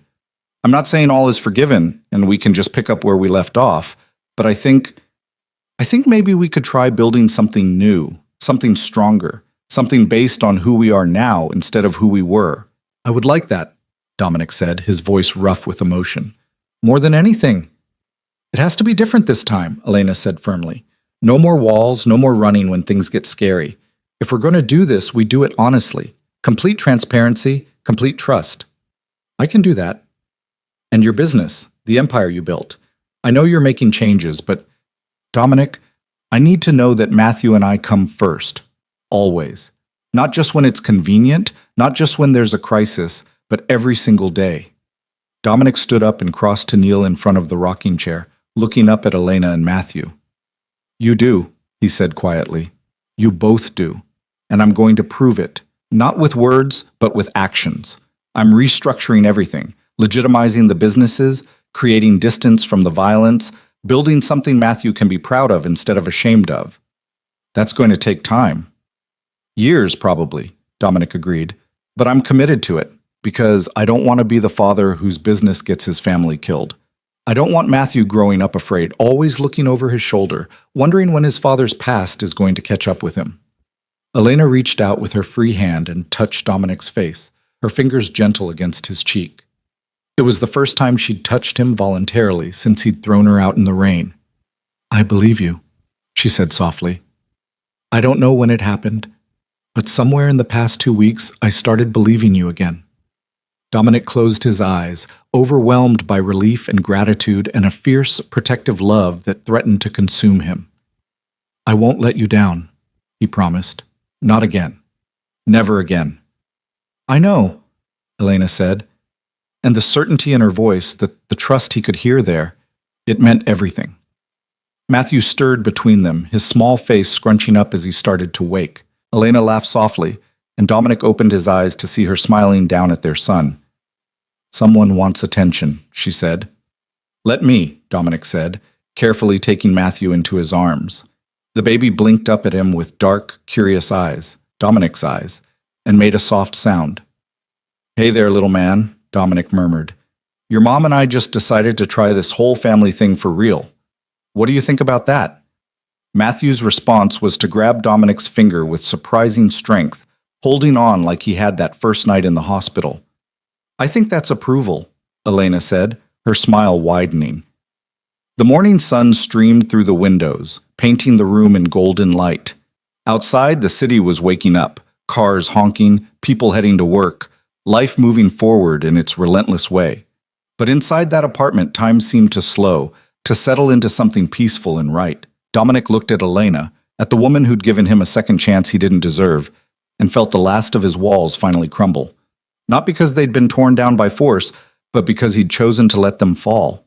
Because holding on to fear and control meant letting go of love, and he wasn't willing to make that trade anymore. "I love you," he said quietly. "I should have said it a year ago. I should have said it every day we were together, but I'm saying it now, and I'm going to keep saying it until you believe me." Elena's eyes filled with tears again, but they were good tears this time. Healing tears. "I love you too," she whispered. "I never stopped, even when I wanted to, even when I tried." Dominic stood up, still holding Matthew, and leaned down to kiss her. It was soft and gentle and tasted like coffee and tears and second chances. When he pulled back, Elena was smiling through her tears. "We're really doing this?" she asked. "We're really doing this," Dominic confirmed. "All in, together, no matter what comes." "No matter what comes," Elena echoed. Matthew chose that moment to let out a loud cry, demanding attention, and they both laughed. The sound was bright and real and full of hope. "Diaper duty," Elena said, standing up. "Your turn." "My turn," Dominic agreed, following her to the nursery. As he changed Matthew's diaper, listening to Elena hum softly while she organized the wipes and lotions, Dominic thought about his father, about Giovanni Rizzo, who'd died alone and unloved, who'd built an empire on fear and left nothing behind but enemies and regrets. Dominic was building something different, something that would last not because it was feared, but because it was loved. A family, a real family, with all the mess and chaos and overwhelming joy that came with it. "What are you thinking about?" Elena asked, watching him with those perceptive eyes that had always seen too much. "My father," Dominic said honestly, "and how glad I am that I'm nothing like him." Elena moved closer, standing beside him at the changing table. "You're not. You're the man who drove through a storm to save us. The man who stayed up all night holding his son so I could sleep. The man who's choosing love over fear every single day." "I'm trying," Dominic said. "That's all any of us can do," Elena said. She took his hand, lacing their fingers together. "Try, and keep trying, and not give up when it gets hard." Dominic lifted their joined hands and kissed her knuckles. "Together?" "Together," Elena confirmed. They finished with Matthew and moved to the living room, settling on the couch together. Elena curled into Dominic's side, Matthew sleeping peacefully in her arms, and for the first time in his life, Dominic Rizzo felt like he was exactly where he belonged. "Tell me about the restructuring," Elena said quietly. "What are you actually changing?" So Dominic told her about legitimizing the businesses, about bringing in outside management, about creating distance from the violence and fear that had defined his empire for so long. He told her about the trust fund for Matthew, about the plans to ensure his son inherited something he could be proud of instead of ashamed of. And Elena listened, asked questions, offered suggestions. They talked through the afternoon, through Matthew's feeding, through the golden light fading into evening. They talked about the future they were building, about the life they wanted for their son, about the hard work of becoming better people. "It's going to take time," Elena said as the sun set outside the windows. "Changing who you are, transforming your empire, that's years of work, Dominic." "I've got time," Dominic said. "I've got the rest of my life to prove I'm the man you and Matthew deserve. And if you slip up, if old habits come back, then you call me on it," Dominic said. "You hold me accountable. You don't let me hide behind walls or excuses, and we work through it together." Elena nodded slowly. "Okay, but Dominic, I need you to understand something. This isn't just about you changing for us. You have to change for yourself too, because if you're only doing this out of guilt or obligation, eventually you'll resent it." "I'm doing it because I want to," Dominic said firmly. "Because for the first time in my life, I have something worth changing for, something worth protecting that doesn't require violence or fear." Matthew stirred and started to cry, hungry again. Elena shifted to feed him, and Dominic supported them both, his arms around his family, his heart full in a way he'd never experienced before. "I have a question," Elena said softly as Matthew nursed. "What happens when people find out? Your rivals, your enemies, they're going to see us as a weakness." "Let them try," Dominic said, his voice hard for the first time that day. "Anyone who comes after you or Matthew, We'll learn very quickly that there are some things I'm still willing to fight for. The difference is, now I'm fighting to protect instead of to dominate. That's still violence, Dominic. Maybe, he agreed. But there's a difference between violence for power and violence for protection. One makes you a monster. The other makes you a father. Elena looked up at him, studying his face in the fading light. You really have changed, haven't you? I'm trying to, Dominic said. Every single day I'm trying to be better than I was. Better than my father. Better than the man who threw you out in the rain. You're already better than him, Elena said quietly. You just had to believe it yourself. The evening settled into comfortable routine, feeding, burping, changing, the endless cycle of caring for a newborn. But there was something peaceful about it, something grounding. This was what mattered, not the empire, not the power, not the fear and respect his name commanded. This, family, love, second chances. Later that night, after Matthew was asleep in his crib and Elena was dozing on the couch, Dominic stood by the nursery window looking out at the city. The light stretched out before him, millions of lives going about their business, unaware that in this small apartment, a dangerous man was learning how to be gentle. His phone buzzed. Marco. Boss, we've got movement on the east side. Looks like the Moretti family is testing boundaries. A year ago, Dominic would have responded with immediate violence, would have made an example out of whoever dared challenge his territory, would have reminded the city why his name was feared, but that was before. What's our position? Dominic asked quietly, keeping his voice down so he wouldn't wake Elena. Strong. We could shut them down easily. Then make a call, Dominic said. Reach out to their leadership, arrange a sit-down. We negotiate first, always. Violence is the last resort, not the first. Marco was quiet for a moment. Boss, that's not how we've operated. It's how we operate now, Dominic said firmly. Things are changing, Marco. I'm changing, and the empire changes with me, or it doesn't survive. Understood, Marco said. I'll set up the meeting. And Marco, thank you for handling everything while I've been figuring this out. That's what I'm here for, boss. Always. Dominic hung up and turned to find Elena awake, watching him from the couch. Business? She asked. Nothing that can't be handled through conversation instead of violence, Dominic said, moving to sit beside her. I meant what I said, Elena. I'm done being the monster everyone expects me to be. It's not going to be easy, Elena said. Changing the way your entire organization operates, breaking patterns that have been in place for decades, people are going to resist. Let them, Dominic said. The ones who can adapt will stay. The ones who can't will find somewhere else to work. Because I'm building something new now, and there's no room in it for the old ways. Elena reached for his hand and he took it, marveling at how something so simple could feel so significant. I'm proud of you, she said quietly. For trying, for showing up, for choosing us over everything else. You and Matthew are everything else, Dominic said. Everything that matters, anyway. They sat together in comfortable silence, the only sound Matthew's soft breathing from the nursery monitor. The city hummed beyond the windows, but inside that apartment, there was peace. Stay tonight, Elena said suddenly. Not in my room, but here, on the couch. So you're here if Matthew needs something, if I need something. Dominic's heart swelled. You sure? I'm sure, Elena said. We're building something new, right? Might as well start now.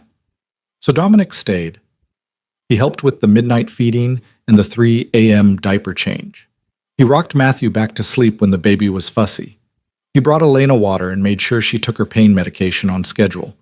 And when the sun rose on a new day, painting the apartment in shades of gold and pink, Dominic stood in the nursery doorway watching Elena rock Matthew and sing him a lullaby, and he knew with absolute certainty that this was where he was meant to be. Good morning, Elena said, looking up with a smile that still held traces of caution, but also genuine warmth. Good morning, Dominic replied. How did you sleep? Better than I have in a year, Elena said honestly. It helps, knowing you're here, knowing we're not alone anymore. Dominic crossed to them, kneeling beside the rocking chair, just like he had that first night in the hospital. But this time, when he looked at Elena and Matthew, he didn't see the destruction he'd caused. He saw the future they were building together, messy and complicated and absolutely worth every struggle. You're never going to be alone again, he promised. Either of you. That's my vow, Elena. Not just to you, but to Matthew and to myself. I'm all in, for better or worse, through every challenge and joy that comes our way. Elena's eyes filled with tears. The good kind. The healing kind. And she leaned down to kiss him. It was gentle and sweet and full of promise. We're going to make this work, she said against his lips. We already are, Dominic replied. Matthew made a soft sound, and they both pulled back to look at him. The baby's eyes were open, dark, and serious, studying his parents with an intensity that seemed impossible for someone so small. He's going to be smart, Elena said with a smile. Look at him, already figuring us out. He gets that from you, Dominic said. The intelligence, the strength, the determination to survive no matter what. And from you, Elena added, he gets the ability to change, to choose who he wants to be instead of accepting who others say he has to be. They sat there together as the morning sun filled the apartment with light, a family that shouldn't have existed but somehow did. A crime boss learning to be gentle, a woman learning to trust again, a baby boy who would grow up knowing he was loved, knowing he was wanted, knowing his father had chosen him over an empire built on fear. I love you both, Dominic said, his voice thick with emotion. More than I knew it was possible to love anything. We love you too, Elena said. And in her voice, Dominic heard forgiveness beginning to take root, heard hope for a future neither of them had thought possible. The road ahead wouldn't be easy. There would be setbacks and struggles, moments when old habits tried to resurface, challenges they couldn't predict. But they would face it all together, not as the broken people they'd been, but as the family they were becoming. Dominic Rizzo had spent his life building an empire on violence and fear, but in a small apartment overlooking a park, with his son in his arms and the woman he loved beside him, he'd discovered something far more powerful. Love. Family. Second chances. And this time, he wasn't going to waste them.